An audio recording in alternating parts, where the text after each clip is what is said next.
walkthrough, playthrough, review, anything like that. It's just me playing the game badly so you can see what it looks like.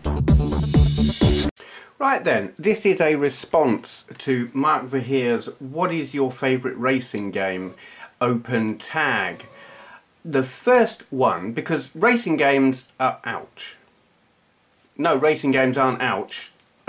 Racing games are my favourite genre by a mile, so I have a lot of favourite games in that genre. And this is, this is the first racing game. Well, it's more of a driving game than a racing game, but I'm going to include it anyway. It's the first driving game I ever played in the arcades back in, well, the late 70s, I imagine. I thought at the time that this was Night Driver. I'd heard of Night Driver, and well, when I saw this it was like, hey, it's dark, this must be it. But it's not. This is Speed Freak. I can't even tell you who it's by. I can't remember.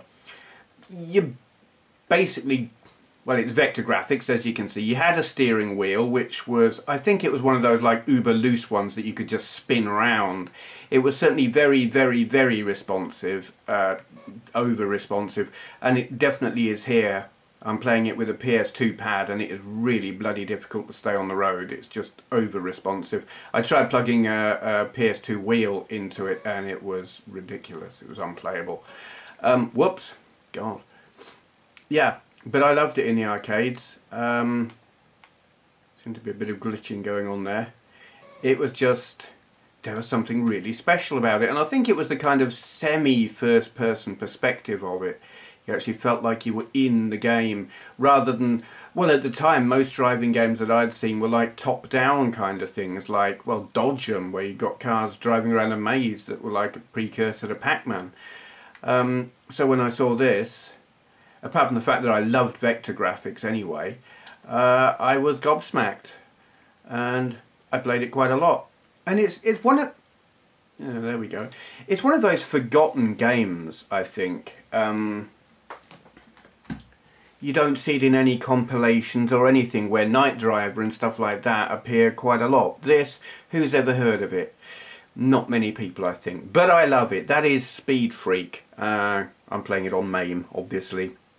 Okay, moving on. Next is Enduro on the Atari 2600. This is another game that I just absolutely love. I got this in, oh, it was for Christmas of about 1984, I think. I got the 2600 in 83 and then got this the following Christmas. And I mean, I've told this story before. I played it on Christmas Day on a black and white telly at my grandparents' house, and I just pretty much ignored everyone else and just sat and played this for hour after hour because, well, sitting there talking with your family, most of whom you just wish would go away, or playing Atari, what are you going to do? Well, I sat and played Atari, and I just remember my grandmother sort of saying, "Are you alright?" And I'm like, "Yes, I'm great. I'm having the time of my life. I'm playing Enduro. Leave me alone." Because it's just, ooh, it's that good. It's bloody brilliant. You can't see my car there because it's really hard to get the brightness set right whilst recording this. It's epic. It's the best driving game on the 2600 to my mind, and the best driving game on a lot of systems. It's simplistic, but it doesn't matter.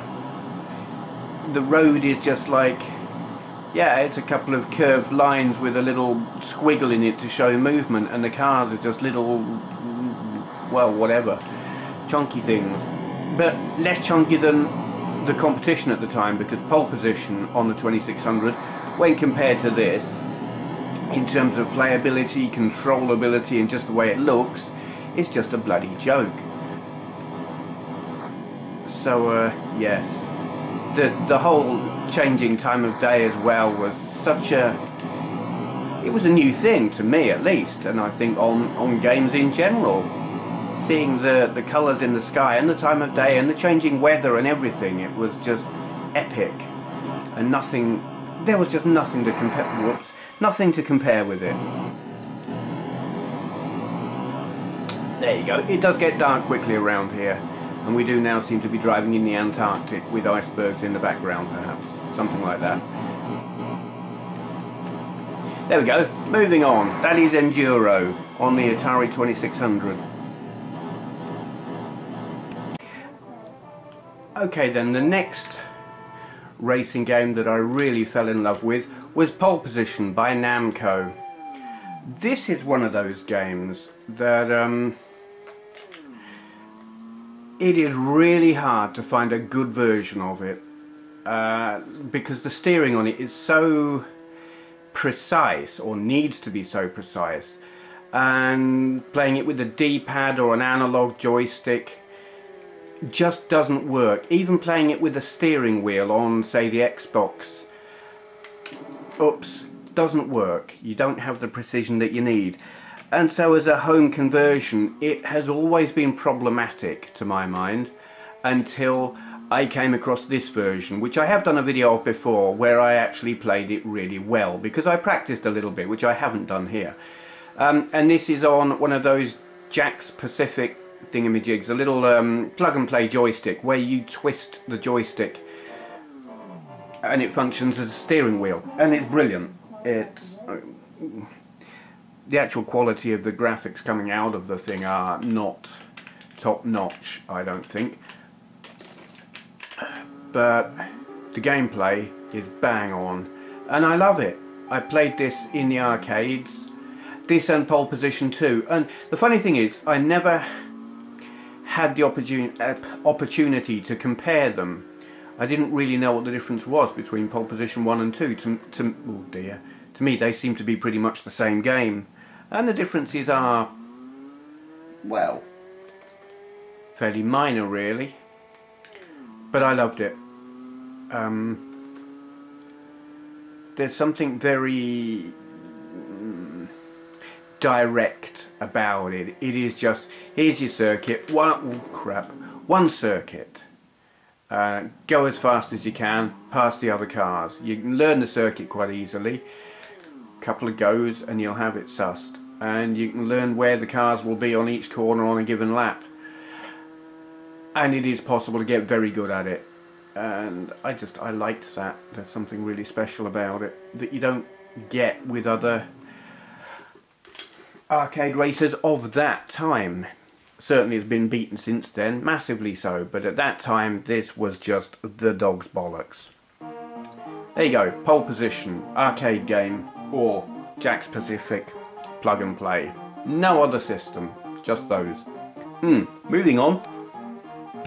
Right then, another one that I love from the arcades that I'm going to completely suck at here is Super Monaco Grand Prix by Sega. This was when Sega were, really getting into their sprite scaling technology and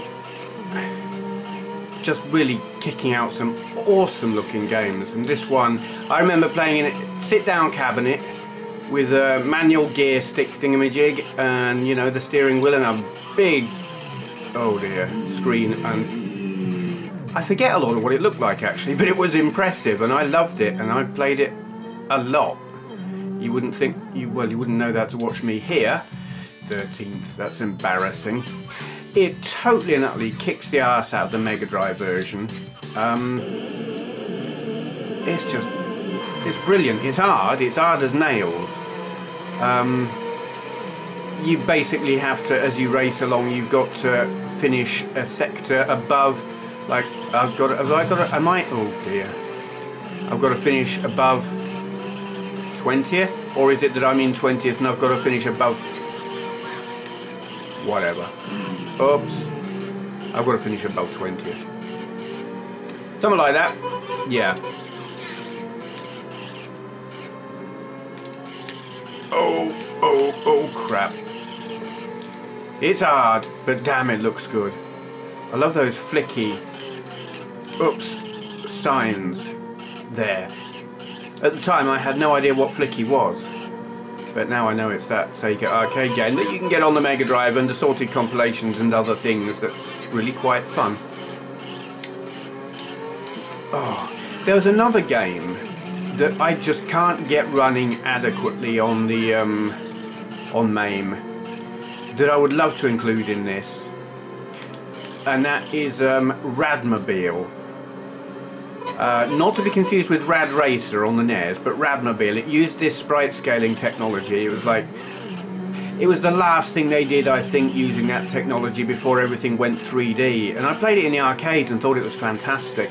But I can sort of occasionally get it to run on MAME, but the controls are just way out there that it's unplayable. Which is a shame. It doesn't seem to look as good as I remember it looking either. I'm gonna lose. I'm screwed. Oops. There. No. Absolutely stuffed. There you go. So that is Super Monaco Grand Prix on MAME. Brilliant. Hard as nails. Moving on. Alright, things get a little bit confusing for me now, trying to remember what order I played the assorted games in, so it may be out of chronological order here. But anyway, yes, Super Mario Kart on the SNES. From the very first time I played this, I absolutely loved it, and it is still my favourite Mario Kart game. I mean, on a technical level, it's as good as you could get with the hardware, I believe. And it actually had an extra chip in the cartridge, a DSP chip. I forgot what button it is to find me red shell. Doll. There, that one.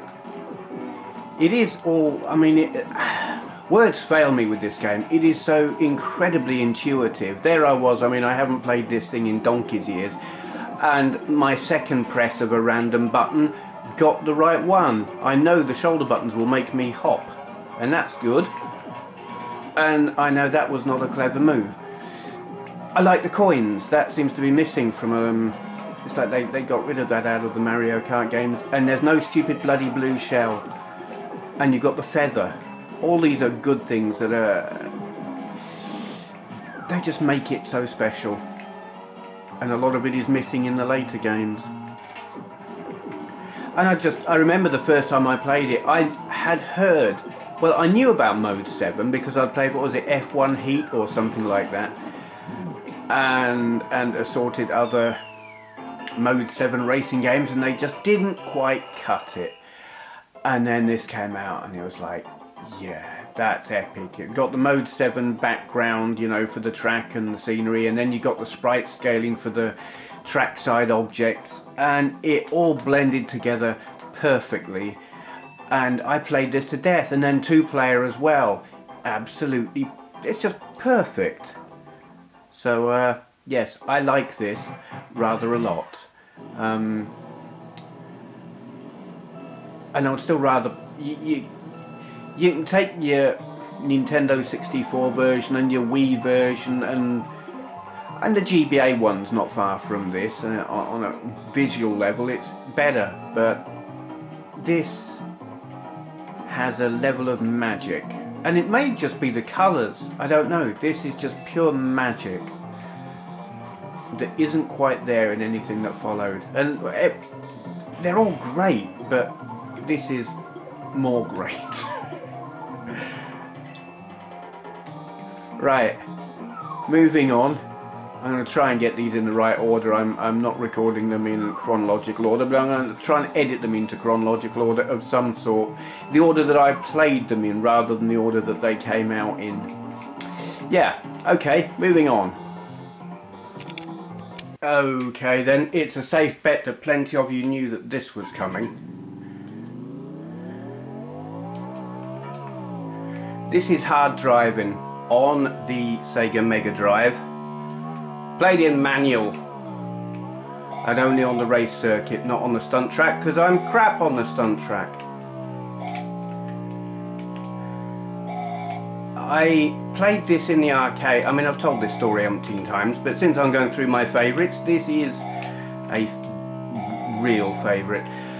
I played this in the arcades and I found it a little bit too hard, but I loved the graphics. Flat shaded polygons, and the fact that it was intended to be a simulation. This was a new thing at the time. and I thought it was really quite special, if flawed in terms of difficulty. But then it came out on the Mega Drive and I just absolutely had to have it, and I found it a lot more playable because it's easier. You've got the difficulty levels. I'm playing this on whatever the default is. I think it's medium. You know, graphically obviously not as good as the arcade machine, but very adequate.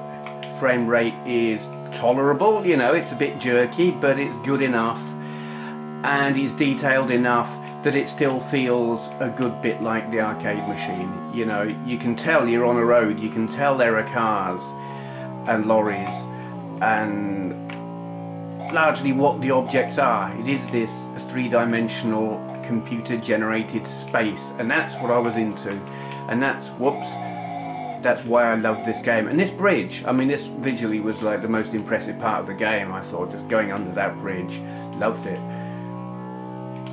You know the whole story. I got my high score printed in, was it Mean Machines or Computer and Video Games, can't remember. 2 months on the trot. Awesome game. It was, I mean, it was panned at the time. The press didn't really like it, but I always took the view of, I don't care what the media think. I take that view on all games. I don't care if other people like them or not. I like this game, and whether it's panned, slated in the press or by other players, couldn't give a crap. I love it. And really, isn't that what gaming's all about? Do you enjoy it? Is it fun? Then play it. There you go, that is Hard Drivin' on the Mega Drive. Epic.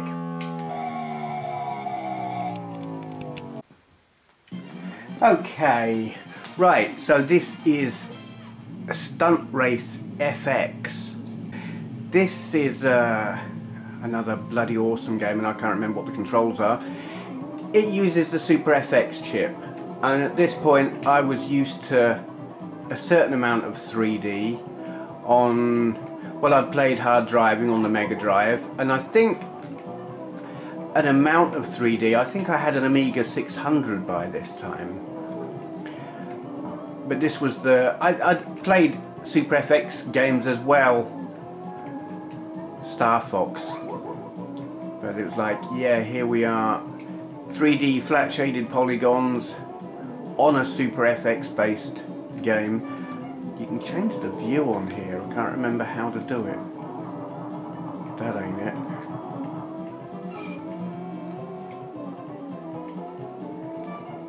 That ain't it. Change the view. That it? That'll be it.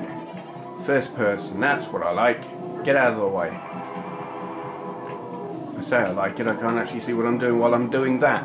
Yeah, this, I mean, it's flawed. You have to practice at this to get used to the, well, control lag, really. It is laggy. It's like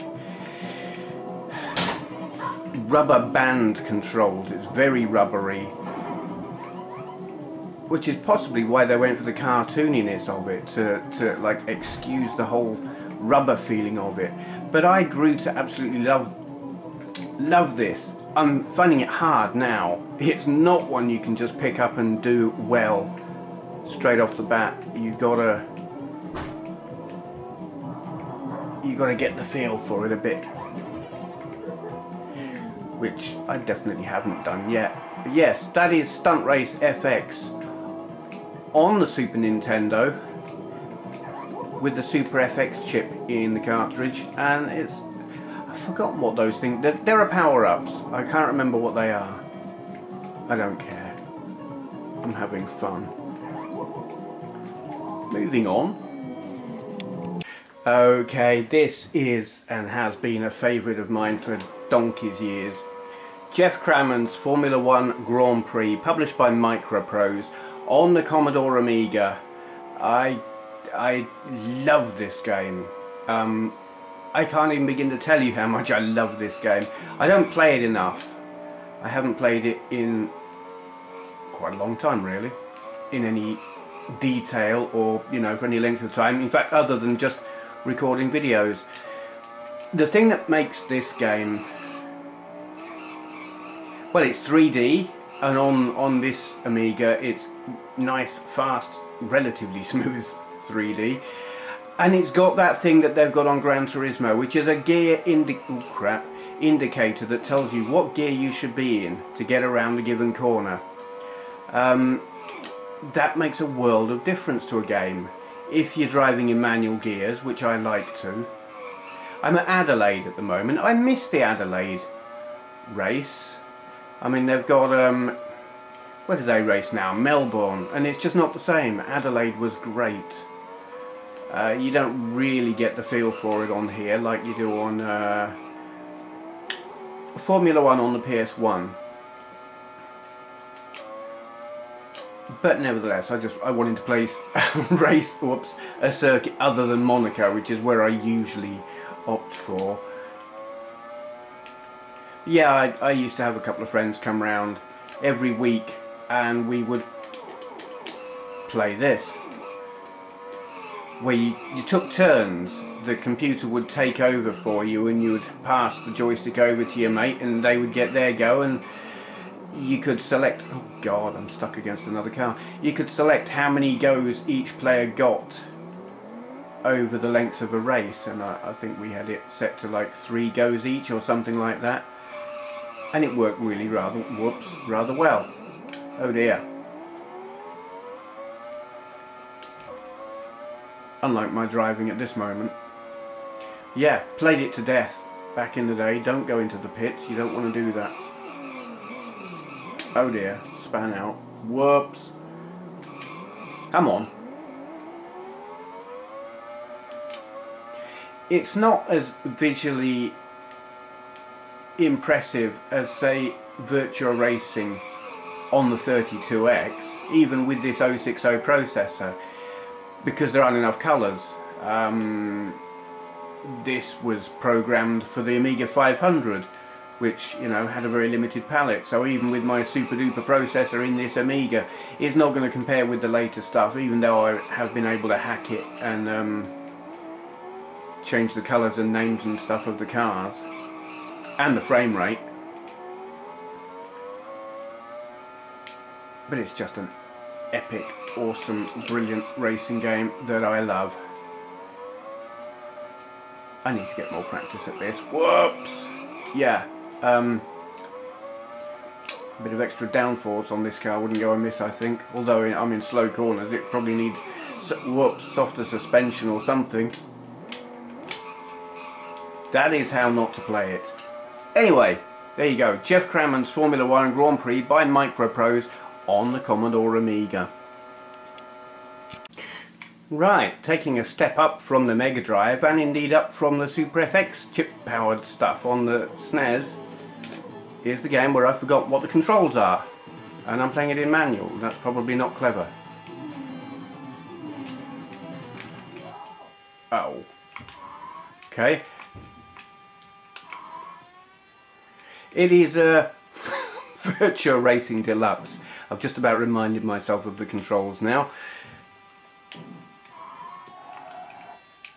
Yes, Virtua Racing Deluxe on the 32X. There's a story behind this game for me.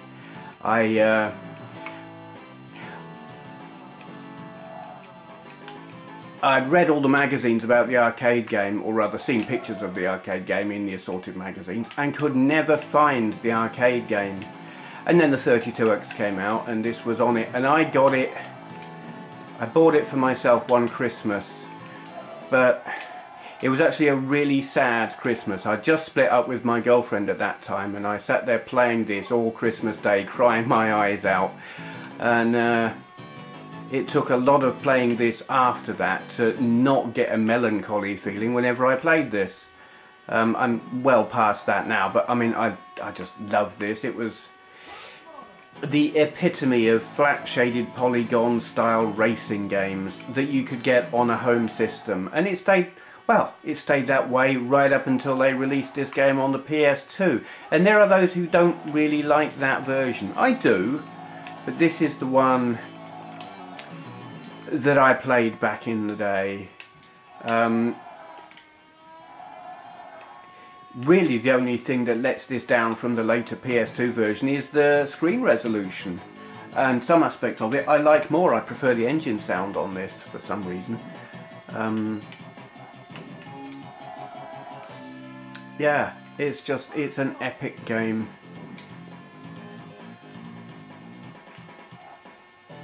I could sit and blather on for ages, but it all amounts to the same thing. I like this, it's fun, it looks awesome, it goes at a good speed, it's nice and colourful. When you've got it plugged in through an RGB SCART cable like I have now, which I didn't have back then, it looks really good.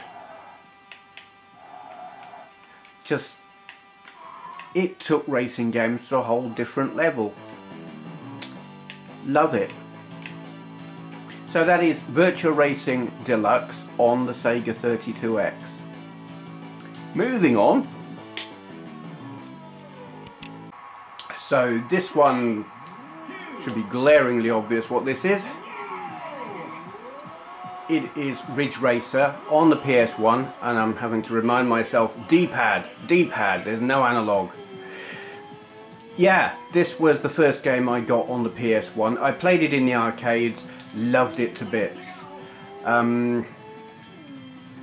So when I saw it on the PS1, gobsmacked. I remember reading about it in Edge magazine and them saying, yeah, this is really good. And I thought, it can't be. Having played it in the arcades, here were these screenshots of the game that looked damn near as good as the arcade game, and I thought, there's no way. That's got to be faked. That can't be real. And then I got it, and I played it, and holy crap, it is. I mean, obviously it's not arcade perfect, but it's near enough. It plays fantastically. It's just bloody brilliant. And even now I come back to this and I still get a buzz. You know, I've got vastly more advanced racing games in my collection. Gran Turismo. I'm a big Gran Turismo fan, as you'll probably know. But I can still come back and play this and really get a buzz out of it, because there's just something magical about it. I'm not a fan too much of the later Ridge Racers. I can't entirely explain why. I've got a few Ridge Racers. The first couple after this, the first couple of sequels were alright. Well, I can't even remember what Ridge Racer Revolution was it. I've got another one. I've got one after this anyway that Kuhn gave me. The Simian Freak, and I'm trying to remember what one it was, but it was one very soon after this, and it plays in largely the same kind of way, and it's great. But some point after that they kind of lost something, and I couldn't tell you what it is.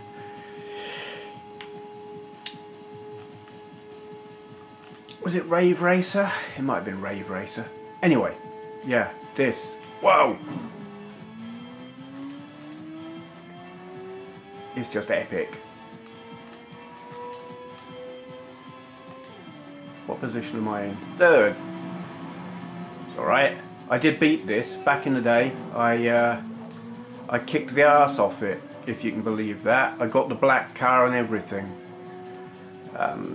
It's a shame I haven't managed to find a way to transfer my PS1 card onto my PS3. I've transferred my PS2 card across. I've got one of those gadgety doofers that will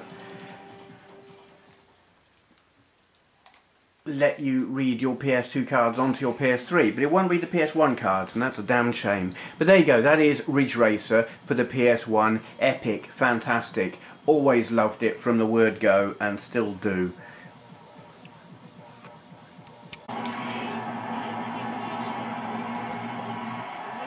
Oh yes, here we go. God, D-pad. Formula 1 on the PS1. Words fail me. They fail me on a lot of these games. I love this. I can't begin to tell you how much I love this.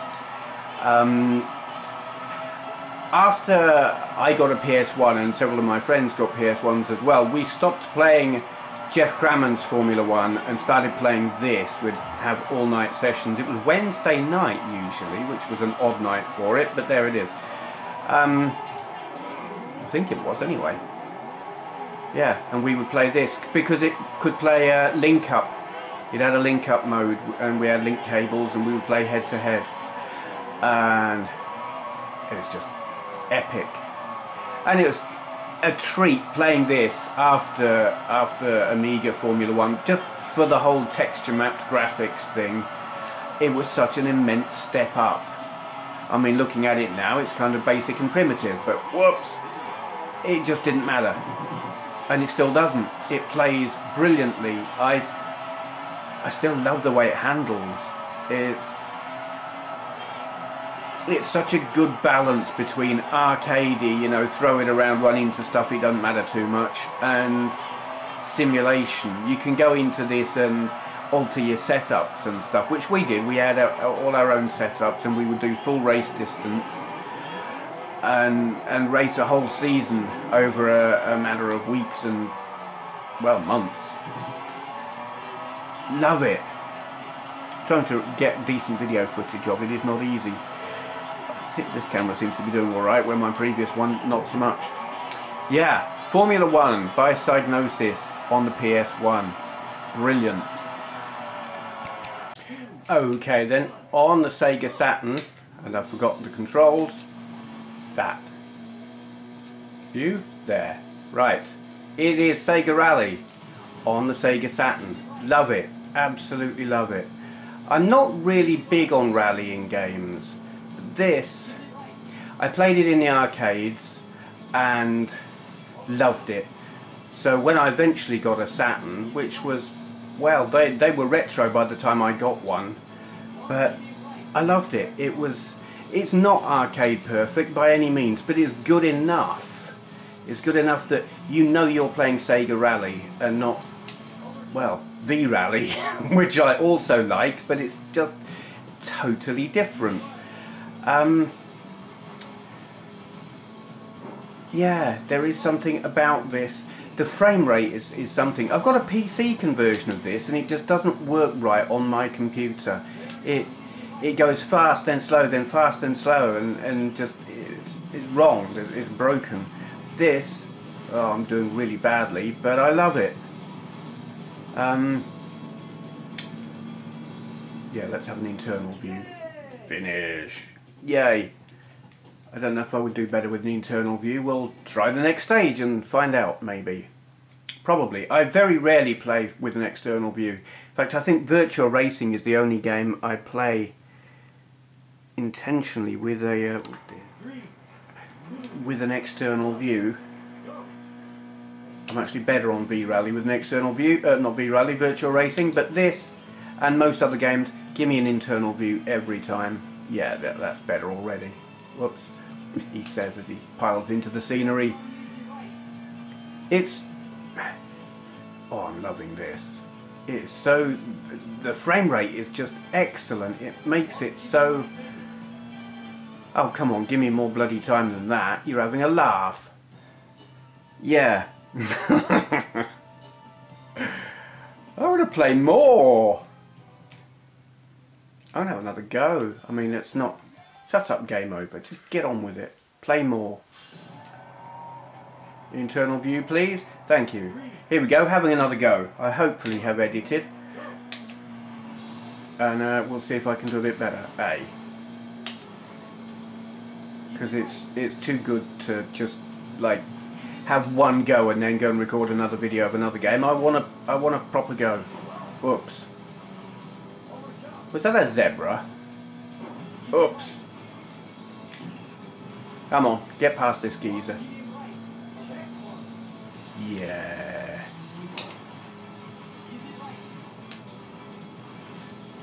If you've got a Saturn and you're remotely interested in racing games, and in fact even if you're not, you really should have this.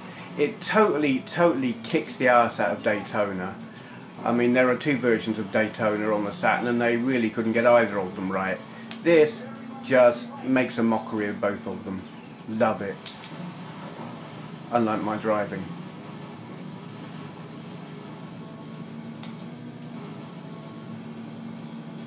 Come on. Yes.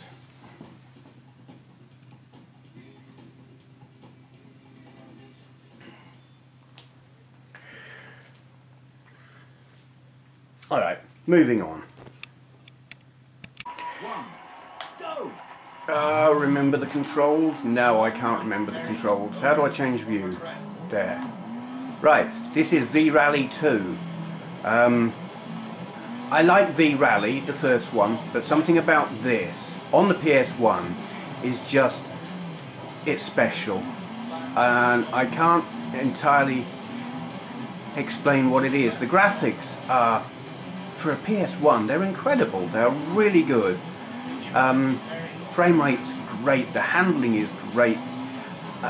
It's just a whole order of magnitude better than V-Rally 1 and any other rallying game that I ever played on the PS1. I mean, you got your what's his name?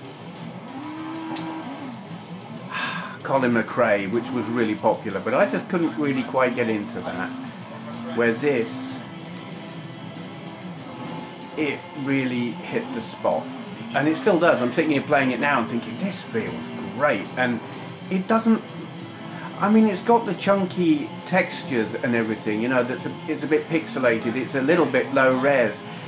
But there's something about it that is just really special. And I love it. And it's like, it didn't matter which country you were racing at, which landscape or scenery, it just looks bloody brilliant. Yeah, that is V-Rally 2. Oh, on the PS1, driving into a tree. Moving on. Okay, this, I've got the music, I've got the volume down quite low because it's got bloody commercial music on it and they make it really hard to get rid of it. This is the daddy. It is Gran Turismo and it is my favourite way of crashing into the barriers. It's my favourite racing series, full stop. Gran Turismo 1, 2, 3, 4, 5 prototypes, PSP.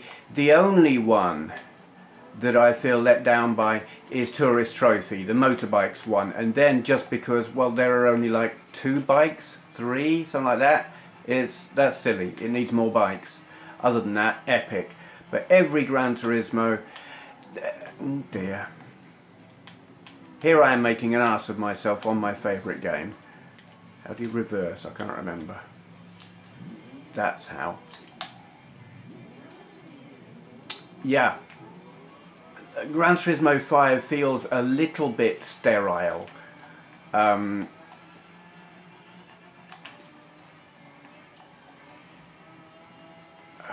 Failing to speak, concentrating on the track. Little bit sterile, but I can get past that because it's just so bloody gorgeous. And the physics on it are just so damn good.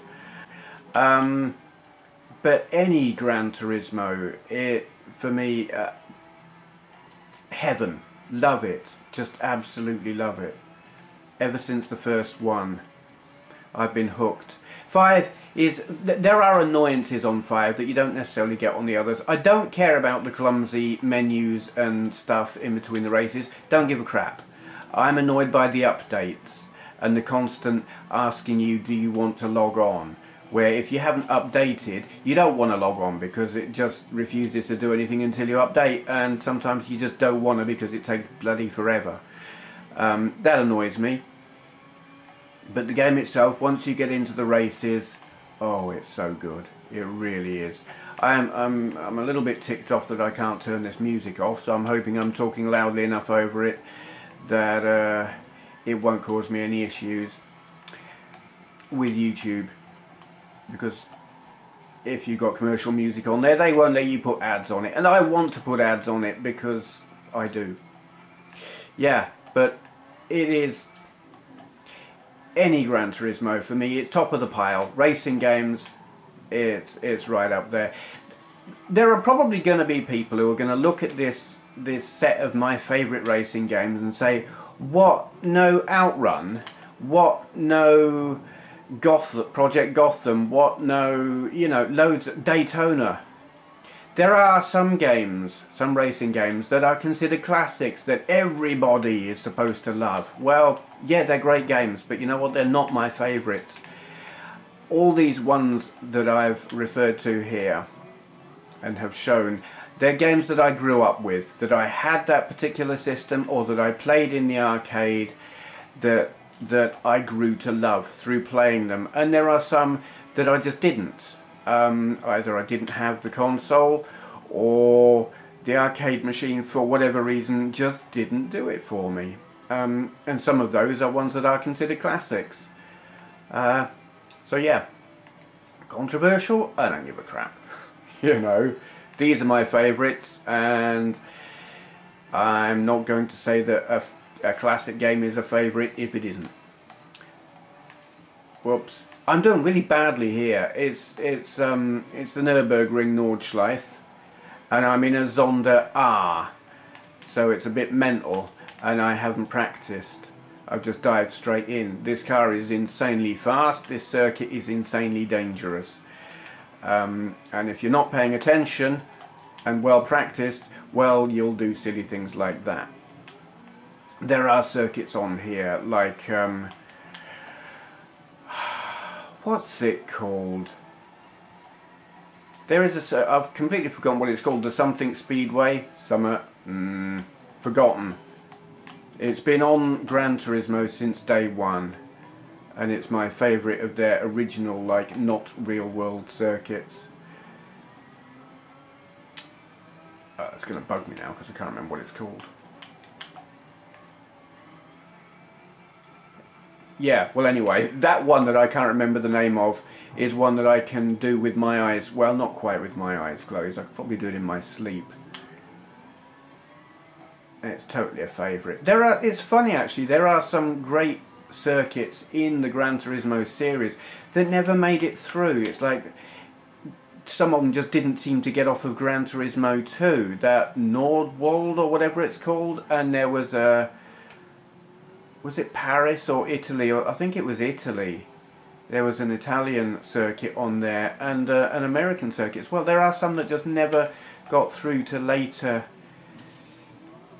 episodes, shall we say, which is a shame. That there are some like forgotten classics. What I need to do at some point is a Gran Turismo special video and just like go through the whole series and all of the tracks and stuff.